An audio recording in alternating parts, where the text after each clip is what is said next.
Hi folks, I'm Rodney Mims Cook, Jr., President of the National Monuments Foundation.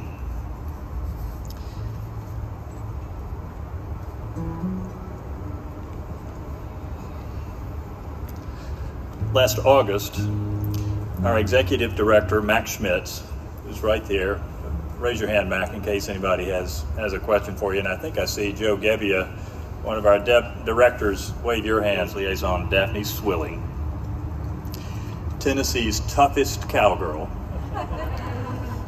Uchee Tribe member Dr. Nigel Big Pond, and Muskogee Creek Nation Chief David Hill and Second Chief Del Beaver. We updated them about the Peace Park that our foundation and our city partners had just rebuilt in Atlanta, and its narrative of Georgia's 300 made under this very gold dome. A wall had been constructed in Atlanta over a major avenue to prevent black families from moving north into a prosperous white community. My father, under that gold dome, said, "Tear this wall down. Americans do not wall themselves off from fellow Americans." The wall came down, and the Ku Klux Klan burned a cross on our yard. We thought they were going to burn us alive. I didn't speak for a year. Chiefs, we have got to do better. Humans are terrible to each other, and we can do better.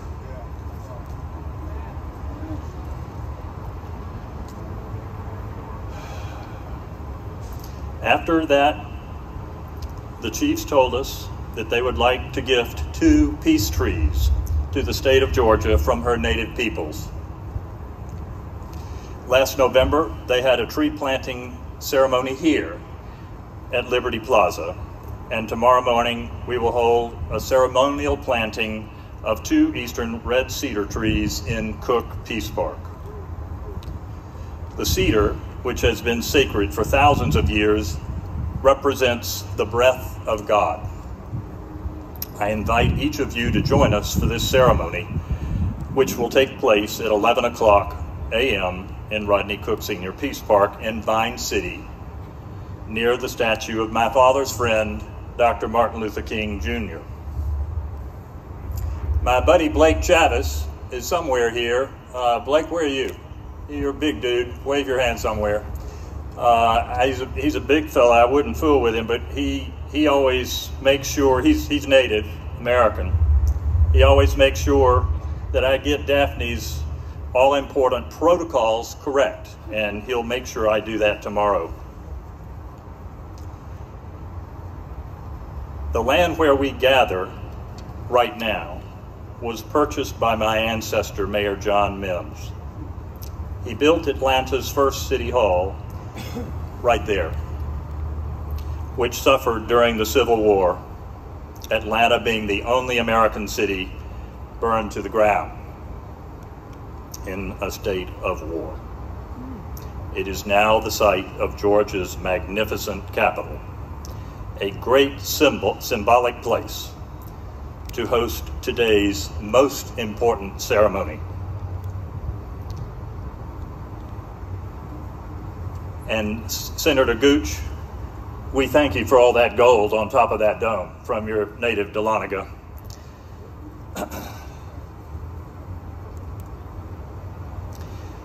Tomorrow we will have music, singing, dancing, blessings, and most of all, prayers. And I hope you will all join us. And Chief Beaver, we will fly all of the flags of the native peoples at our headquarters, the Millennium Gate, from this point forward.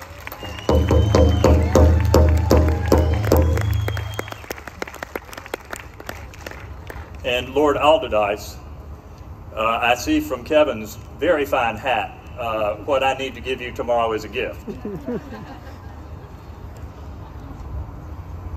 We must do better. we must do better. We must not forget. God bless Georgia, and God bless the United States of America.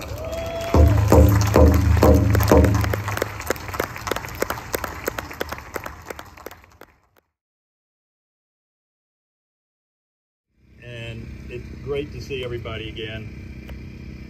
And welcome back to Rodney Cook Senior Peace Park. I'm Rodney Jr., and I'm president of the National Monuments Foundation. Last August, our executive director, Mac Schmitz, raise your hand, Mac, in case anybody has questions for you, because he has all the answers. We visited Okmulgee, Oklahoma, to meet with the Georgia Indian Affairs Liaison. The extraordinary and indomitable Daphne Swilling is not listening. Woo!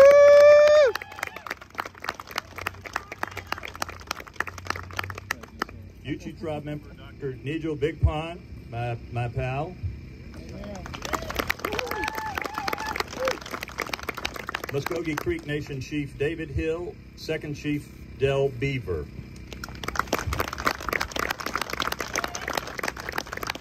We updated them about the Peace Park that our foundation and city partners had just rebuilt in Atlanta, and its narrative of Georgia's 300-year-old tradition of peace. If Georgia were a nation, as I told you yesterday, we would be number 5 in Nobel Peace Laureates. This is no surprise to historians. Georgia was an experiment of the English Enlightenment, the only colony of the original 13 to outlaw slavery from its inception. Amen. King George II, for whom we are named, spent more pounds sterling on the experiment of Georgia than all the other colonies combined. Wow. General James Oglethorpe, Member of Parliament, our co-founder, was among the greatest of compassionate thinkers of his day. Modern bankruptcy law, British prison reform, which has now gone global, urban planning of world-class note is due to this place, Georgia, as Oglethorpe is also considered to be among the greatest of planners in world history. He created the sublime city of Savannah, regarded by urban planners worldwide as possibly the greatest city plan of them all. Edmund Bacon, in his treatise Design of Cities, stated that it is amazing that a colony struggling against the most elemental problems of survival in a wilderness should be able to produce a plan so exalted that it remains one of the finest diagrams of city organization and growth in existence. This is because of Chief Tomochichi. Oglethorpe met his match, or should I say soulmate, in Chief Tomochichi, Miko of the Yamacraw Creek. Oglethorpe in his 30s and Tomochichi in his 90s should have been like grandfather and grandson, but they were not. They were brothers.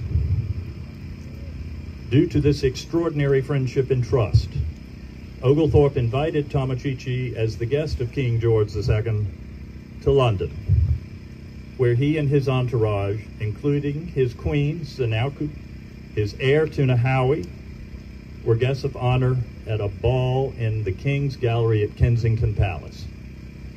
It was said that the native delegation from newly named Georgia turned London upside down and on its head at the reception and the charm of Chief Tomochichi, unlike had been seen since the arrival of Pocahontas 100 years earlier.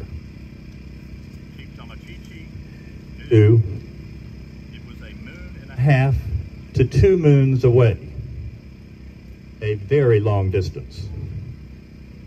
He had seen Charleston and knew that London was a giant place compared to what he thought the giant Charleston was.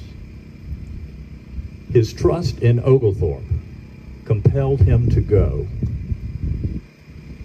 with his wife and his heir, but as is recorded in a massive painting at the DuPont Museum, Winterthur in Delaware. His men were dressed for battle, just in case Oglethorpe's king was not true. Chief Tomochichi is the only Native American afforded the rank of king by the British monarchy. And I, not believing in coincidences, find it remarkable that this park truly exists due to the advice given former Mayor Kasim Reed by King Charles III to allow me to rebuild this beautiful place. We have it on tape, Lord Alderdice. I'll have to show it to you. You have no idea the lengths His Majesty the King went to helping us rebuild this very park. I'll tell you about it someday. And as a result of that, our British founders regard Chief Tomochichi as our other co-founder. We were all raised on it, and we'll get back into education about that, because I was raised that Tomochichi is one of the greatest men who ever lived. And in 1821, the Cherokee created a masterwork that rarely happens in human history. The great Sequoyah completed his independent creation of the Cherokee syllabary, making reading and writing in Cherokee possible. His achievement was one of the few times in recorded history that an individual who is a member of an educated but pre-literate group created an original effective writing system. His creation of the syllabary allowed the Cherokee Nation to become a literate population in one generation, which, to our knowledge, as historians at the National Monuments Foundation, has never happened before in human history. This is also our legacy from the native population. Now, with the planting of these symbolic peace trees, this park also highlights the native participation in that history. And we will not forget the horrific Trail of Tears. We must never forget. Upon Chief Hill's and Chief Beaver's annual trip to their ancient capital, the Okmulgee National Monument in Macon, shortly after our visit, they came to Atlanta to see this park on their way home, after which they told us that they would like to gift 2 peace trees to the state of Georgia from her native peoples. Last November, they had a tree planting ceremony at Liberty Plaza in front of the Georgia Capitol. And today we hold a ceremonial planting of 2 eastern red cedar trees in Rodney Cook Senior Peace Park. The cedar, which has been sacred for thousands of years, as Andre said, represents the breath of God. We are hopeful this extraordinary gesture will go forth from this special place across our nation and the world and help bring all our people back together again. Our country and the entire world are in a bad place right now. Yesterday, Senator Gooch compelled us that through Daphne, we need to help correct this crisis in education. Your work is not done. We are educators and we will help you. I promise now. I got it. $100,000 a month. All right, Matt, can you find that? Joe, help me with it. Okay. Lord Alderdice, you said yesterday that we must continue this path of reconciliation so that our grandchildren will live in a better place. And, sir, that is how President Carter, a Georgia Nobel Peace Prize winner, whose monument is being made to go on that hill now, he made the Camp David Accords succeed. Talks had broken down between President Sadat and Prime Minister Reagan, and they were departing the United States.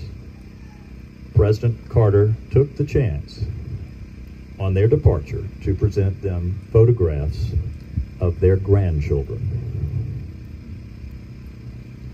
This brought them back to the table and achieved what is today the longest known peace accord in the Middle East, the Camp David Accords. Anybody that says President Carter was a bad president, you need to change their minds. Today's extraordinary gesture of peace of the American native peoples rings true to all citizens of the United States. We must follow their example here today, do all of our best to extend this peace gesture to the rest of the world. Lord Alderdice, you are a great scholar of this relationship and British American history. You are in part sitting here on British soil. Please help us start and take this back to your kingdom and many other nations. And to Vice Chief Beaver, Dr. Big Pond, Bill Morgan, Rita Bear Gray, Clifton Petty, and to all our Native American friends, we welcome you home.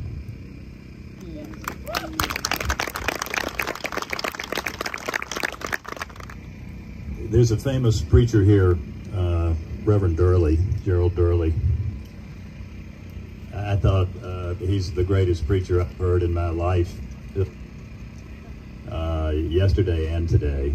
You don't need a microphone. Thank you very much. And I also wanted, in the spirit of yesterday, moving on, words, actions, and I introduced my buddy Blake Chavez, who's Nate, big dude, kind of like Nigel, maybe 50 years ago. And he is going, his company, his construction company, is going to sponsor all of the flags of the native population of this continent.